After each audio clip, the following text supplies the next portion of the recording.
Welcome to Kino Society with Owen Shapiro. On today's podcast, we have Joe Passarelli, cinematographer and director of photography. Joe's most recent film, Anomalisa, premiered at the 2015 Telluride Film Festival and won the Grand Jury Prize at 72nd Venice International Film Festival, which is a big accomplishment. So, Joe, you're pretty well known because of your work in this stop-motion movie called Anomalisa, but I want to know who you were before all of this. How do you start your journey in the film industry and what drew you to cinematography? I started out when I got into wanting to be a filmmaker. I found out right away that I wanted to be a cinematographer. So I kind of looked into the best kind of training or schools that I could find. And I came across Columbia College Chicago. And I'm actually from Chicago. So I did my undergrad studies there. And then after that, I went to the American Film Institute for my graduate school. And that kind of brought me out to Los Angeles, and I've been out here. I live in LA now, and and that was kind of what got me started in kind of most of my endeavors. Probably the people I met while I was at AFI. It's kind of how I got into stop motion as well. The director of my thesis film, I was the DP. He was the director, Duke Johnson. He got into stop motion after we got out of AFI, and he brought me on a few projects, and then he and Charlie Kaufman set out to make the stop motion film Anomalisa, and then he actually brought me onto that. So it's kind of a journey, but I still kind of in that time through, kind of graduating from AFI until shooting more full time now. I worked as a 728 lighting technician on TV shows, live action TV shows mainly, and different lighting departments and live action films, and shot quite a few low budget live action films as well. And then ever since Anomalisa, I've still done live action, but I get a lot of visual effects work and stop motion work. Duke and I recently worked on a stop motion segment of the show Cosmos Possible Worlds that just premiered late September of this year. We did the Vavilov episode, so if you guys get a chance, check that out. It's really cool. All the flashbacks are of all done stop motion animation, kind of in the vein of Anomalisa, kind of like a realistic but dreamy type of a quality to it. So have you done any animation outside of stop motion? Kind of. Part of like within the stop motion world, or when I'm working on stop motion projects, a lot of the elements that get added into it are kind of photographed in an old school animation way. We basically have a camera shoot it down at a few planes of glass, and they put 2D like flat images on those planes of glass and animate it. Of animation I've shot, and kind of advised a little bit on just like live action elements that I've shot, working with visual effects departments and stuff like that. It's always kind of working in the stop motion world. It's very all effect shooting. It's very post heavy, so it's kind of fun. You get to work with a lot of different people to kind of all add to that image. Try keeping everyone on the same page as well, being kind of the first one in line to start the process. Your routine as a director of photography? What does your typical day look like when shooting a movie? Well, it obviously depends on the film. Like right before coronavirus, I was shooting a low budget live action film. And it was 6-day weeks, so basically couple months of shooting. My whole life is kind of surrounding that movie.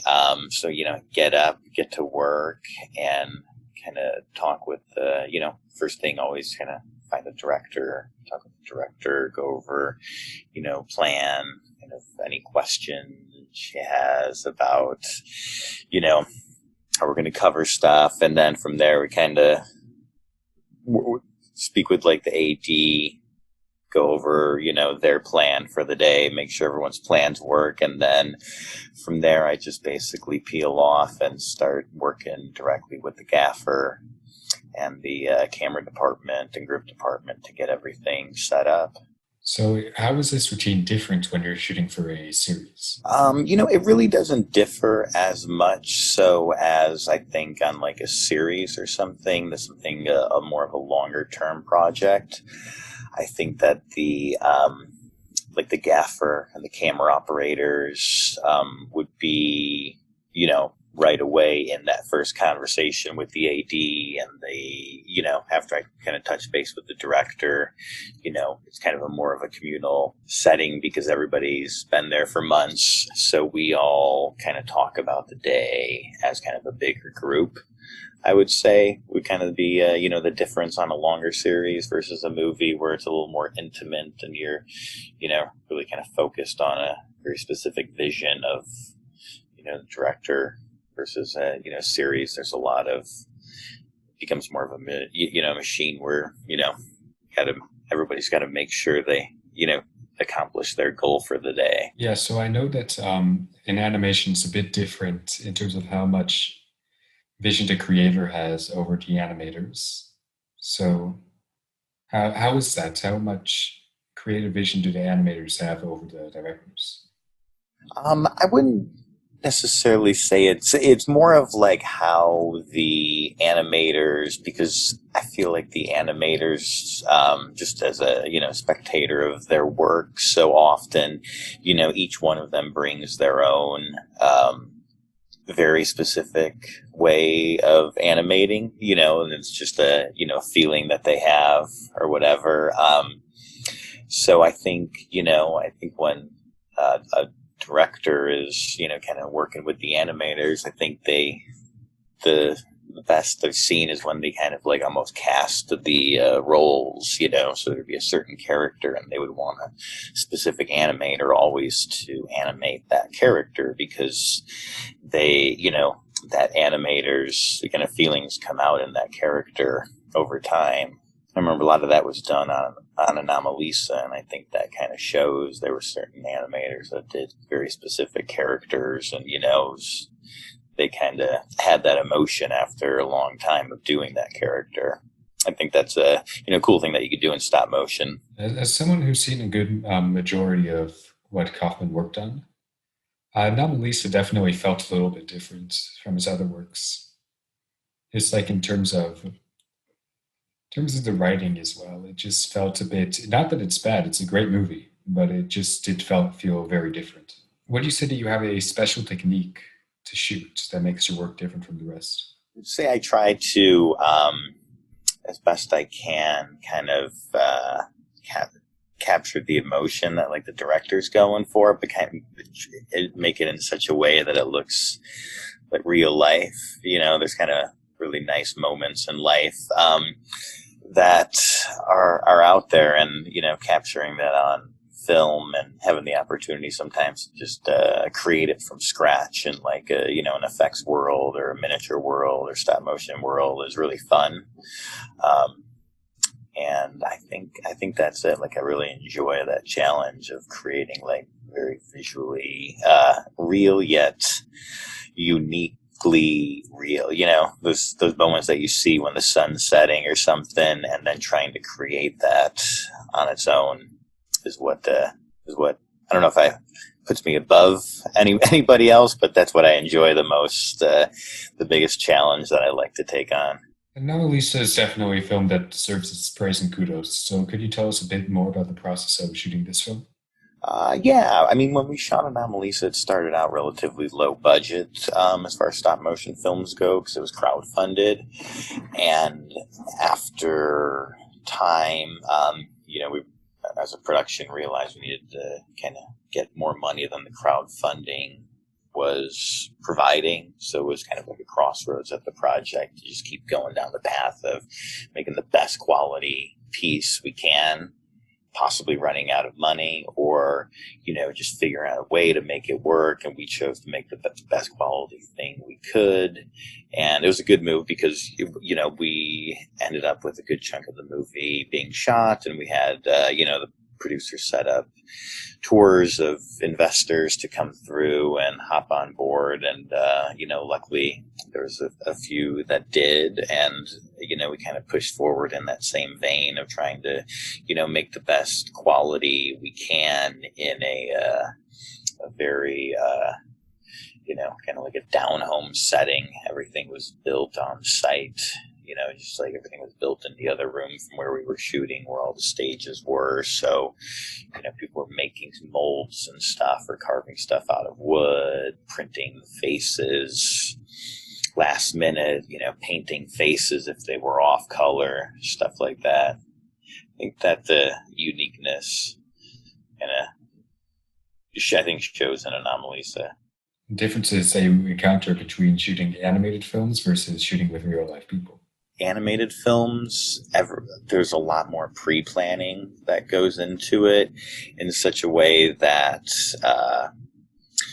me as the director of photography, it really has a lot to do with what the visual effects department is doing and what the animation department is doing. So I have to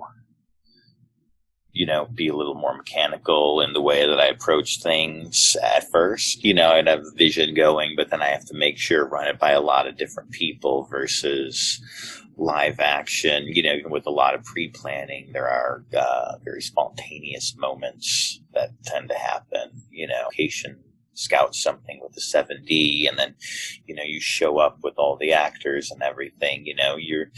There's a good chance you're going to find something a little better than you did before, where in animation that stuff's got to be pre-planned, which also has its advantages because you have a lot of time to think about it. A lot of emails being passed around about ideas and colors and color schemes and what different color lights need to be put where. So there is a lot of room in stop motion to get it exactly how you want it. So do you have a preference for either of these two? I kind of like splitting my time between both right now because of the different qualities, because of the spontaneous nature of live action. I don't think I could physically be capable of shooting live action 12 months out of the year.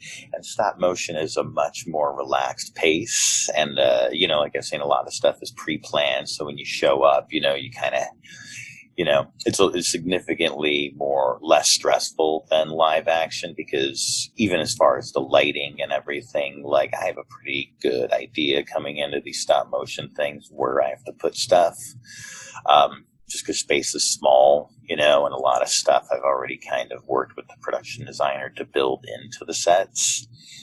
So, but the live action, that pace is quite thrilling, and it's always fun to have the adrenaline pumping for a couple months and make a really cool film. Do you have any advice for people like me who want to make it big in the film industry, cinematography, or in general? Best advice is just to get out there and keep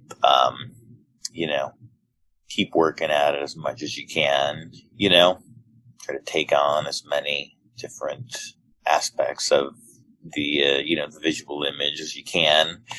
I did a lot of lighting work, and through that was able to learn a lot about like LEDs and stuff like that, and that has really helped me in stop motion, because I've been able to kind of manufacture small little lights just with some basic kind of IT knowledge, and then trying to use it in a creative way. So, I think being resourceful also, is a good thing.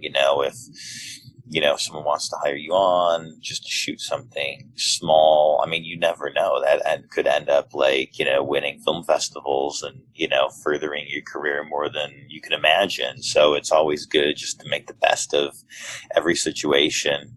Shot stuff that has gone really poorly with a lot of money on the end, and stuff where there was no money that I personally think looks great, and so does the director. So it's always, whatever you kind of make of the situation has taken, me a while to learn, but once I learned that, it's made, it a little more fun Are there any films that have inspired you in the past? Like, is there anything that made you want to become a cinematographer? Yeah, I hope it's not too generic or of a predictable answer, but I'm a huge fan of The Godfather Part 1 and 2. And once I, went to film school early on at Columbia College and found out what a cinematographer does, I was like, oh my God, this cinematographer really made this movie even better than, it could have been. And I always, I don't know, every few years kind of watch that for a little inspiration, light stuff in a way that, kind of goes with the feeling and mood of the movie more so than a lot of other stuff that I've seen. So now that you've built an amazing career in the cinematography industry, what's next for you? I'm just going to keep trying to, kind of try to get better with each job, and try to learn from the past job.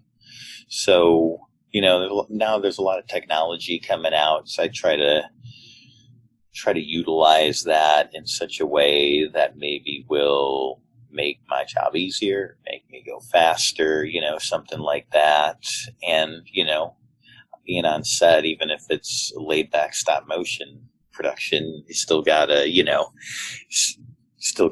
move quickly always as a cinematographer. So any little bit of stuff like that helps. So I think, in the near future, really getting into more, kind of high quality LED stuff like that. There's a lot of great bigger companies like Gary and Cream Source are making really amazing products that have made the job of the cinematographer easier. Like now with the Sky Panel, you can have some really awesome looking fire lights and cop lights and stuff that before would take, a handful of grips and,